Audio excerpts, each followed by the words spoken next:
ஆயிங்க நிறைய எப்படிங்க சிவனியாவுக்கு நீ 10ஆம் மாதம் தடுப்பூசி போல தான் கிளம்பிட்டுருக்கோம். இவ்வளோ கொண்டு ஸ்கூலில் விட்டு வந்துட்டாங்க.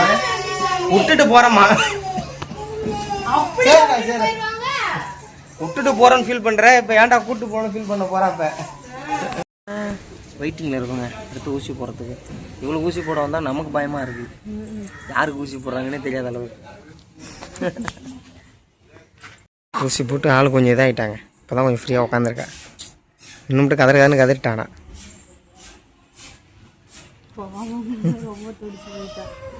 அடுத்து ஆரம்பிச்சு வளையல் போட ஏற்றுட்டு வந்தாங்க. இந்த வளையல் வந்து எல்லாத்தையும் உடச்சி போடுறான். அதனால வந்து இப்போ கவரிங்கில் எல்லாம் இரும்பில் அடித்து போடுற மாதிரி கூட்டு வந்து தேடிட்டு இருக்காங்க கடைக்காரங்க. என்னம்மா குட்டி சோறா சோறா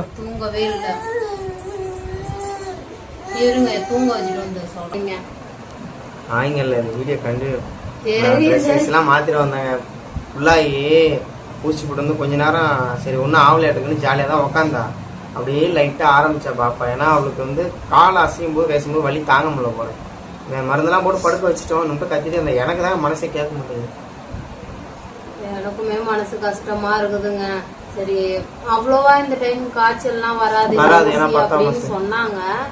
நான் அதனால சரி வலிக்காது அவ்வளோவா அப்படின்னு நினைச்சேன். முன்ன கை குழந்தையா இருந்தப்ப படுத்தே இருந்தப்ப சீக்கிரம் எப்ப எந்திரிப்பாளோ உட்காருவாளோன்னு ஆசையா இருந்தது. இப்ப உட்கார்றப்பதான் வலிய ஆரம்பிக்குது. அப்ப வந்து படுத்தே கிடந்தாலும் காலை வந்து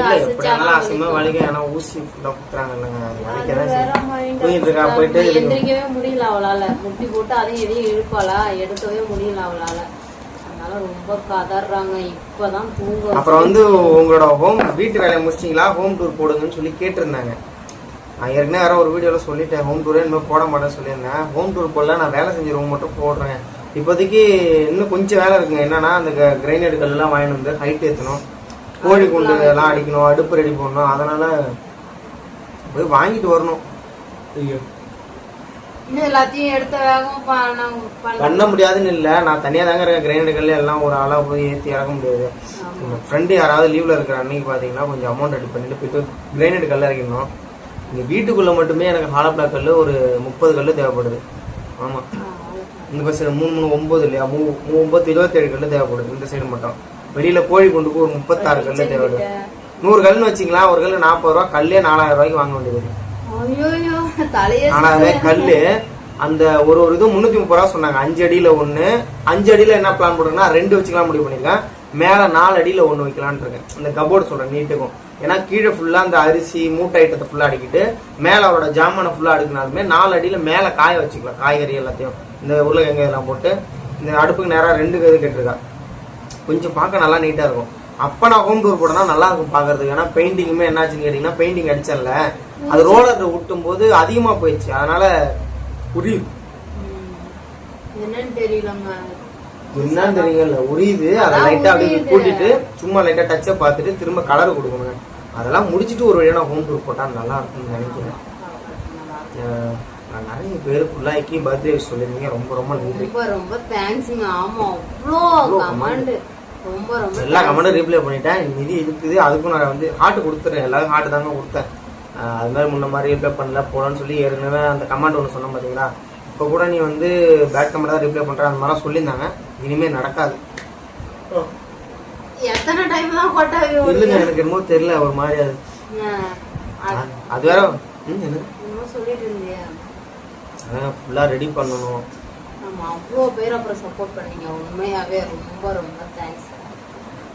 இப்போ தோட்டத்துக்கு போகணுங்க. சாயங்காலமா போயிட்டு மாங்காய்லாம் நிறைய பழுத்து கொட்டுது. டீச்சர் வந்து பழுக்க வச்சாது நம்ம சாப்பிடலாம். எனக்கு வேற பாப்பா எந்திரிச்சு அழுவாதான் கண்டிப்பா அழுவா. எப்ப அதுக்கே நட்சக்கா வந்து போனே எனக்கு அடிக்கல. அவங்க அந்த டேட் மட்டும் எங்களுக்கு அடுத்த வாரம் தான் ஊசி. அடுத்த வாரம் போடலாம்னு இருந்தாங்க. 15ஆம் தேதி தான் எனக்கு எழுதி கொடுத்தாங்க அட்டையில. நானா பாத்துட்டு தான் போன் அடிச்சேன். இருந்தாலும் போன டைம் தடுப்பூசி அதுக்கு முந்தின டைம் தடுப்பூசி எல்லாம் நைட்டே நர்ஸக்கா வந்து போன் அடிச்சு சொல்லிட்டாங்க. இல்ல சொல்லிட்டாங்களா இந்த டைம் வந்து அந்த சிஸ்டர் என்ன நினைச்சாங்களா அடுத்த வாரம் தான் எங்க போறதா இருந்தாங்க. அப்புறம் அங்க போயிட்டு சரி அடுத்த வாரமே போட்டுக்கிறேன் அப்படின்னு சொன்னா ஏன்டா வந்துட்டு போட்டுட்டே போயிரு அப்படின்னா எப்படியா இருந்தாலும் போடதான் போறோம், அடுத்த வாரம் இருந்தாலும் போடதான் போறோம், இந்த வாரம் அதுக்கு போட்டுட்டே போய்க்கலாம் அப்படின்னு. இதுக்கப்புறம் எப்ப தடுப்பூசின்னு பாத்தீங்கன்னா 1 வயசு 3 மாசத்துல வந்து 3 ஊசி. ஐயோ நினைக்கும் போதே எனக்கு உடம்புலாம் குழந்தைங்கள அவங்க வந்து தடுப்பூசி வேற எப்படியாவது கண்டுபிடிக்கணும் கடவுளே, பாவம் இந்த குழந்தைங்க எல்லாம். இல்ல ஃபாரின்லாம் அந்த ஏர் ஊசி மாதிரி ஒண்ணு வச்சிருக்காங்க, அது மாதிரி வந்தா நல்லா இருக்கும். எல்லா குழந்தைங்க இந்த ஊசி போறதுல நிறைய சிக்கல் இருக்குங்க. ஒரு சில குழந்தைங்கலாம் தாங்காம இதாயிடுறாங்க, இறந்தே போயிடுறாங்க. அந்த மாதிரி விஷயங்கள்லாம் நம்ம கவர்மெண்ட் இன்னொரு ஸ்டெப் எடுத்தா நல்லா இருக்கும். நம்ம ஃபாரின் சைட்லாம் நிறைய வந்துருச்சு சிஸ்டம். நம்ம சைடு இன்னும் நீடில தான் இன்ஜெக்ட் பண்றாங்க. பெரியவங்களுக்கு ஓகே, சின்ன குழந்தைங்களுக்கு வேற ஏதாவது பண்ணலாம். போலீஸ் விடும்போது எல்லாம் போட்டுட்டோம். தடுப்பூசி போறது நல்லது தாங்க. ஏன்னா இப்போ எவ்வளவோ நோய் வந்துருச்சு, சொல்ல முடியாத நோயெல்லாம் இருந்து எல்லாத்தையும் அழிச்சிட்டாங்க. அதனுடைய இது இன்னும் இருக்கு, தாக்கம் இருக்கக்கூடாதுன்றதுனால அப்புறம் போட்டுருக்காங்க போல இருக்கு. அப்படி சுகாவை கூப்பிட்டு வரணும். அப்புறம் இன்னொரு விழாவில் மீட் பண்ணலாம். பாருங்க.